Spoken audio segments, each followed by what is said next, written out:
Greatness shows up after you're tired. Let's say it one more time, man. Greatness shows up after you're tired, not when you're tired. And breakthroughs don't happen until you reach your breaking point. Been there many times, man, at that place I didn't want to go on, and I realized that strength can't develop until your strength is gone. You got to keep pushing, because character and courage is developed or lost when you decide to keep going or to give up. You see, that's the point. You got to stop, and you got to realize that's your breakthrough coming right there, because when others that are around you won't, you will be the one that goes ahead. Somebody has to step up and go a little bit farther. Is that somebody you? How many says that's me? I want to go a little farther.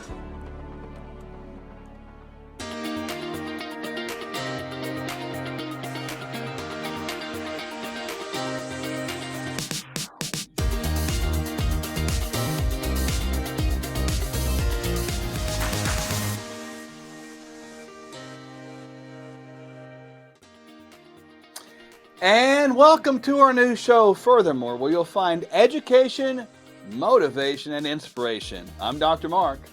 And I'm Dr. Michelle, and we are here to push you and encourage you to go a little bit farther in all aspects of your life and do more and become more than you ever thought possible. Education is the key. Information is king, but wisdom is supreme. So prepare yourself for the latest news and hottest headlines. Truth bombs, amazing guests, relevant and impactful information, and life-changing plans. You are being prepared for the best days of life ahead. So buckle that seatbelt, put that tray table in the upright position, and put the seatbelt on you really tight, like we don't want to get crazy on and fly out of our seat, and prepare yourself for the best journey of your life. Right here, right now. On Furthermore. I'm excited tonight. It's going to be awesome. Yes, we are just so excited to be here with you on Furthermore. As you know, we talk about these 3 prisons, and we want to teach you how to get out of this thing called bondage. My goodness, too many people are in bondage these days. And oftentimes we don't even know we're in bondage. That's right. When we get in bondage, of course, we don't really understand and have hope. We don't know anything about health, because our health tends to go south, and freedom, well, we don't really realize that at all, because bondage becomes the norm. But when we talk about this thing tonight called depression, it can set in, really, folks, when bondage sets in. So when you've been in bondage for a long, long time, depression can become something you live in. So depression, in a sense, can actually become a bondage of sense, can it? Absolutely. It can become so rooted in your life that you don't even really know that it's there. So the question becomes, is what really is depression anyway? Well, it's multifactorial. Check out this video for a great description. Understanding our emotions can be complicated. Sometimes our emotions change positively and we feel joy, excitement, happiness, and pride. But other times our emotions change negatively, like when we feel stress, sadness, frustration, or guilt. These kinds of changes in our emotion happen to everyone.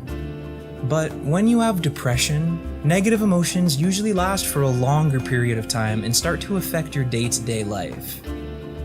Many people will start to experience these challenges during childhood and adolescence, but it can happen at any point in your life too. Depression can look differently for many people, but most will experience 3 main things: feeling irritable or easily frustrated, feeling sad, and just feeling meh or empty. When this happens, you may experience challenges like trouble with sleep and restlessness, trouble concentrating, experiencing repeated negative thoughts and emotions about yourself and others, and no motivation to do anything like your chores or things you usually want to do. Changes in your eating habits or activity level, feeling sore like having backaches and headaches, or struggling with your relationships. And depression can have different causes. It can sometimes relate to your different life experiences or the things going on in the environment around you, like at home, school, or in your community. But there are also genetic factors that can cause depression. If your parent has experienced depression, you may be more likely to experience it too. Or biological factors, like the amount of chemicals we have in our brain, like serotonin and dopamine, which can affect our mood. Another possible cause of depression has to do with thought patterns. Repetitive, negative, and disruptive thoughts make it harder to maintain a healthy headspace. And all of this doesn't happen in a bubble. Other struggles, like anxiety, trauma, or substance use, may also shape your experience with depression. There are still a lot of stigma and stereotypes around mental health and depression. Because we can't see depression like we can see a broken arm or a bruised knee, it makes it difficult for others to understand. Your family and friends may react in different ways. Some may be supportive and others just might not get it.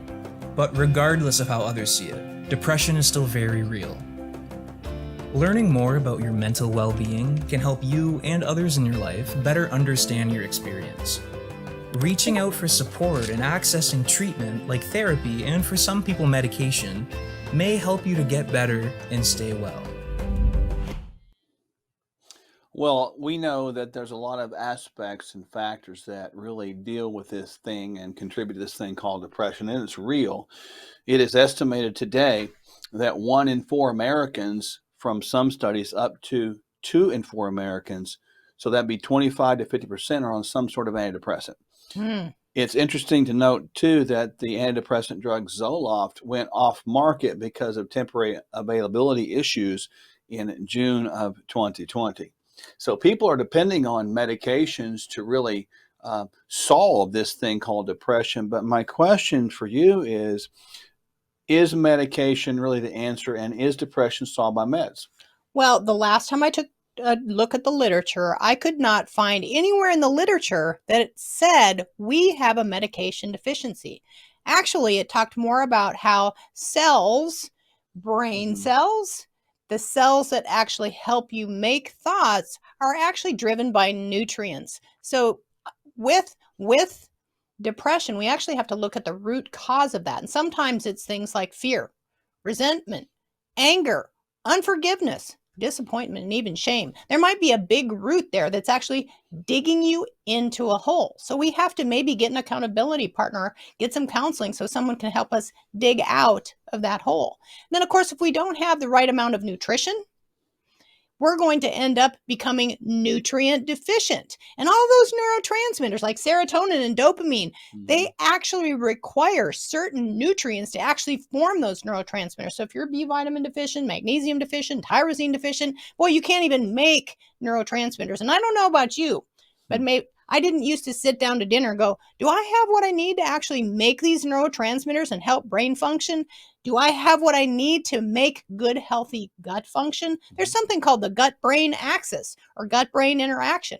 So if the GI tract or the gut is not healthy and we're not getting the right nutrients, we're starting our days off a step behind. So the real issue is medicine can be used if the train's going off the track, but for the shortest amount of time. But it's really about eating right, sleeping right, and moving right. That's the key to defeating depression. Make sure you do those things so depression doesn't become a part of your life, become something that puts you in bondage. Stay right with us. We're going to hear a wonderful word from our sponsor, Kirk Elliott, and then we're going to go to a constitutional teaching session by our wonderful friend, Kris Hall. We'll be right back.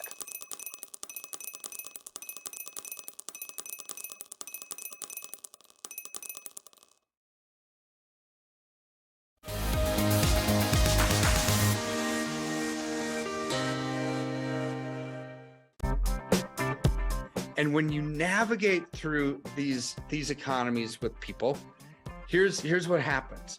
We want to hold their hand through it, let them know when it's time to buy, sell, reallocate, get out of Dodge. Because a lot of times when you're struck with fear does two things. Number one, it can paralyze, and people just put their head in the sand and say, I'm just going to forget about it and hopefully it gets better. Or it causes you to make a wrong decision. And this is why we are here, is to help people navigate through the political quagmire nonsense that's going on, the economic malaise, and the absolute collapse that we're seeing. And when our freedoms are eroding, our political freedoms, our economic freedoms, our personal freedoms, our religious freedoms, our health freedoms.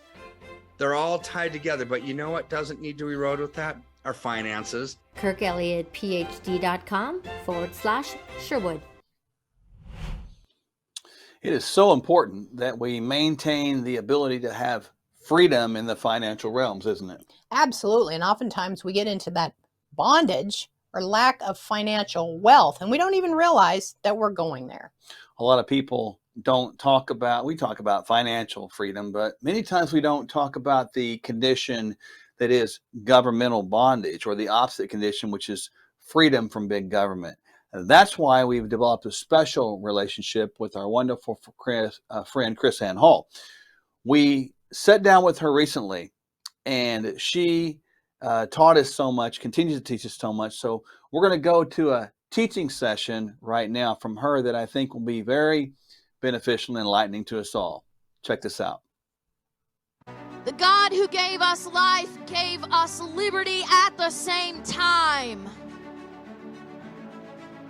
That's why our Declaration of Independence says we hold these truths to be self-evident, that all men are created equal and endowed by their governor with certain inalienable rights. So if you're going to be in this, you got to be in it to the end.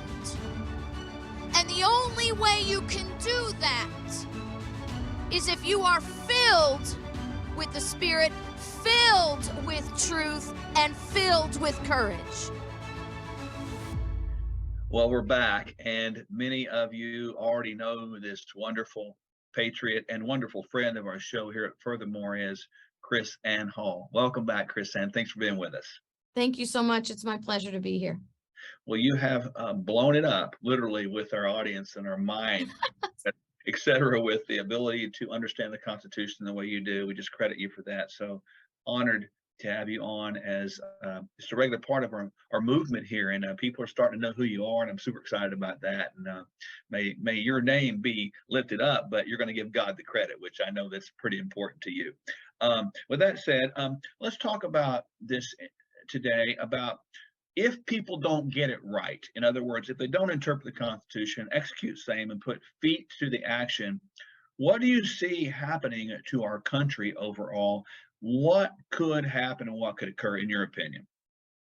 Well, you know, I am very careful when I'm dealing with the proper application of the Constitution and the proper understanding of the role of government to not inject my opinion. And so if I can sort of deflect or change your question just a tiny bit and simply refer back to the people who gave us our Constitution and the warnings they gave us if we were going to not follow the Constitution.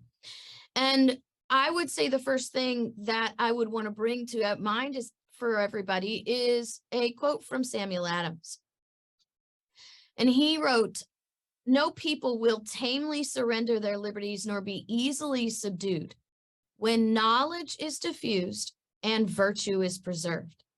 He said, on the contrary, when the people become universally ignorant and debauched in their manners, they will sink underneath their own weight without the aid of foreign invaders.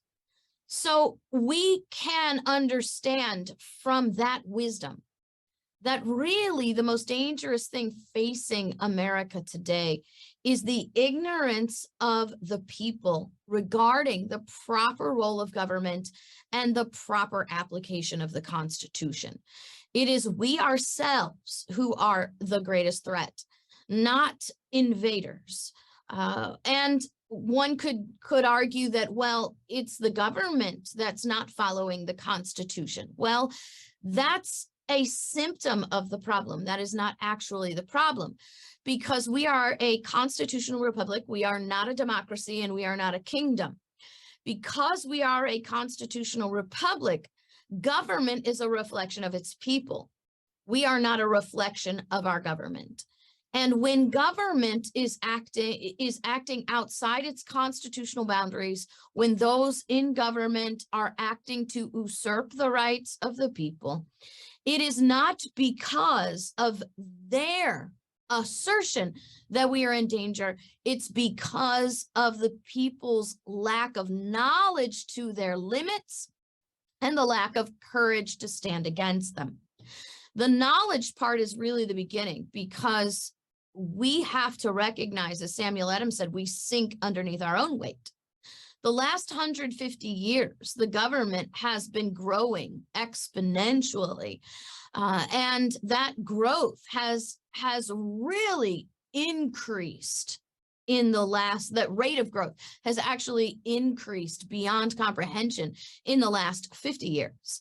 And so we have to recognize, number one, that we are, whether we intend to or not, we are the reason government is growing. Government grows because the people allow it to grow, because we don't stand against that growth, and quite interestingly, and maybe more dangerous, because the people actually ask for that growth.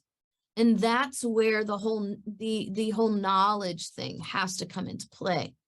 I can give you reference after reference after reference of the expansion of federal power, expansion of state power beyond the state constitutions, beyond the US Constitution, because the body of the people have asked government to do things they're not authorized to do through the Constitution, whether it be because the people are afraid if they actually perceive some kind of necessity that brings, or emergency that brings a necessity, or because the people want the government to provide them with free stuff. But these are the three mechanisms of government since the beginning of government. I think they call it the Hegelian dialectic.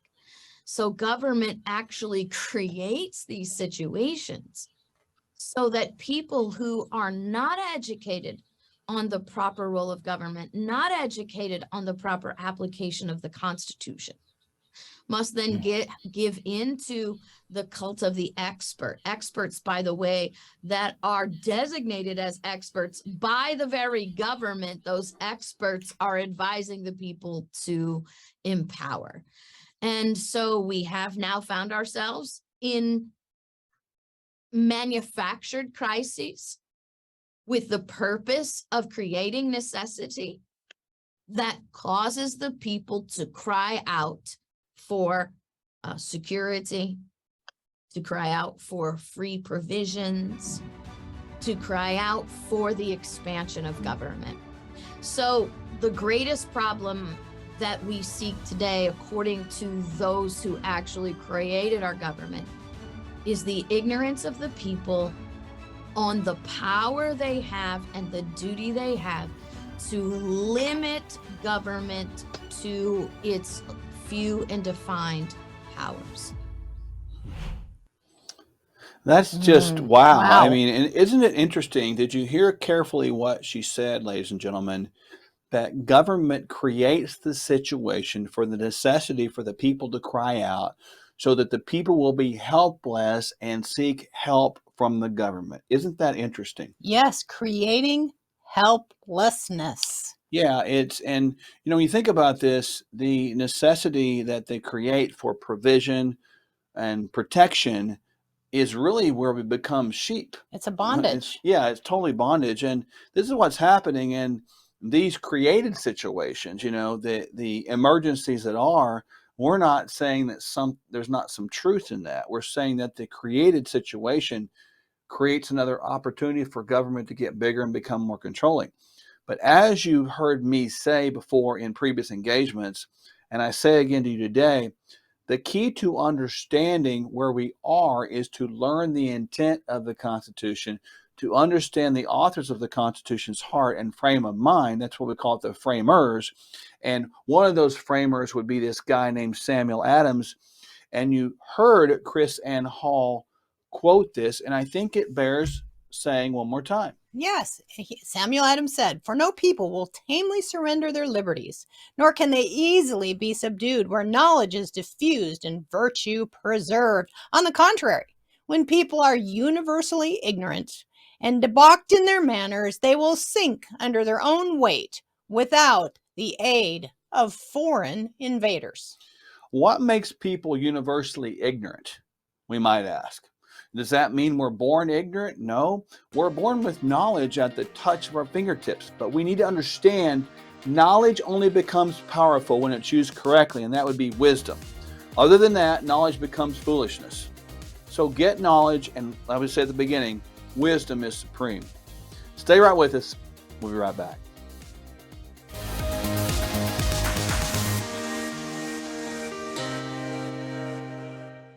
This is not something that is a Mark idea and a Michelle idea. This is a God idea.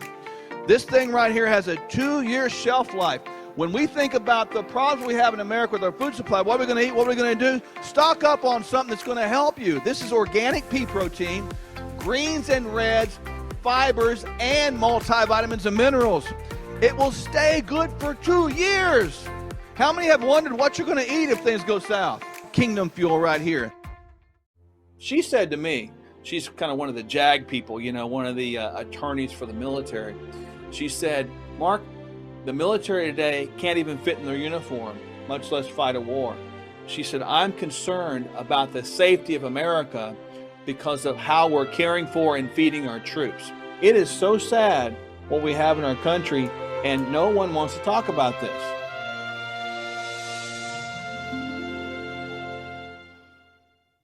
When I see that flag, I think of the pride in America. I think of the courage displayed by the men and women who have given their very lives to the cause of freedom. And I think of the people that really walked right through all the excuses that could have kept them from doing what they're supposed to do. And to that end, excuses have become nothing more than a crutch. I look at our world today, and I think you'll agree with me, sweetheart, that our bar of excellence started here, but it's lowered so much. And now we have this idea that it's okay to be down here instead of up here. So we become so tolerant in behaviors that now, I'm going to use a sort of a grade school analogy, we become happy getting a C or a D as opposed to the expectation level being an A. In other words, there is no A's because it's okay, boys and girls, children, to make C's all the time. Yeah, everybody gets a trophy. It's a participant. And we live in a world where, just FYI, people, and I want you to hear me carefully, there is no participation trophy in life. You either go out there and you allow life to run right over you that will control you, and life will dominate you, and time will control everything you do. Or you have to get a hold of life and begin to take control of your life, manage your time appropriately, and that way you can actually win in life. It's not about just participating anymore. You've got to go out there, and life becomes not just a spectator sport like we understand freedom.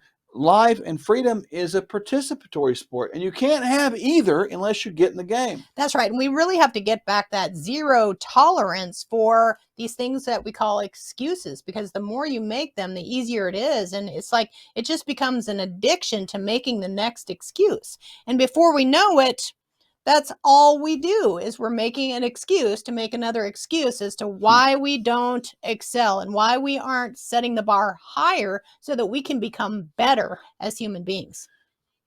We think about this, excuse becomes an excuse, so we got excuses for excuses. And so big government allows for excuses. It's because, you know, you're ill-equipped. It's because of your circumstances. It's because of this. They create these excuses for people that can internalize those excuses. Bondage.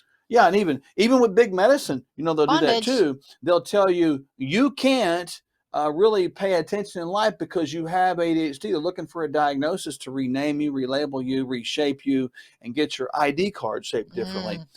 And, you know, excuses like this, and this is kind of a funny analogy. We have a friend who has a pig that, I don't know if the pig's still alive. We're going to talk about Rosie. Rosie. The pig was named Rosie. And I thinking about pig. Rosie, I said to them one day in a text message, can you send me a picture of Rosie's backside? Mm-hmm. Yeah, I did. The backside. Literally her backside. You know, pull her Backside tail out of the Rosie way. the I want to pig. see the whole backside. And I'm thinking, what are you doing, Mark? What is this idea? Why do you want to see Rosie's backside? And I told him this, and I used this in a presentation in church, and I really did. True story. It's like excuses become just like the backside of Rosie the Pig's. And I showed a great big slide right there of Rosie the Pig's backside. Well, it was clean. I'm just going to kind of get you a descriptor. I know what you're thinking right now, but it was clean. But excuses are just like the backside of Rosie the Pig. The closer you get to those things and the more you look at that, and the more you examine the backside of Rosie the Pig, really you're going to understand that it's going to stink more and more the closer you get. Well, excuses are like that too. The more you examine those excuses, the more you look at them, the more you carefully see where they line out, they do nothing more than just stink, like the backside of Rosie the Pig. They sure stink. So we really have to get them out of our life, get them out of our mindset, and we've got to start setting the bar higher. Again, back to that no tolerance policy for making excuses. It's just the easy way out. Totally. And excuses, folks, can become addictive. In other words, we don't know how to exist without them, so they become our go-to. Would you agree with that? Habitual, predictive. Yeah. People can predict pretty much that you're going to make another excuse. Why you can't be at work on time. Why you can't finish your work before the end of the workday. Why you're procrastinating to get fit or to get healthy. Why is it that we're always making another excuse? So don't let your excuses become habitual, infectious, and predictive. Key point. And next time on FurtherMore, we're going to be talking about something called the immune system. Boy, Ding, is ding, that ding, in the ding, news today. How does it work? What makes it work, etc.? We can't wait to show you next time on our show on FurtherMore. We'll be back. Doctors M&M. Stay with us because we're going to show you some things as we go on a little bit further to do a little bit more. We love you. We'll see you next time.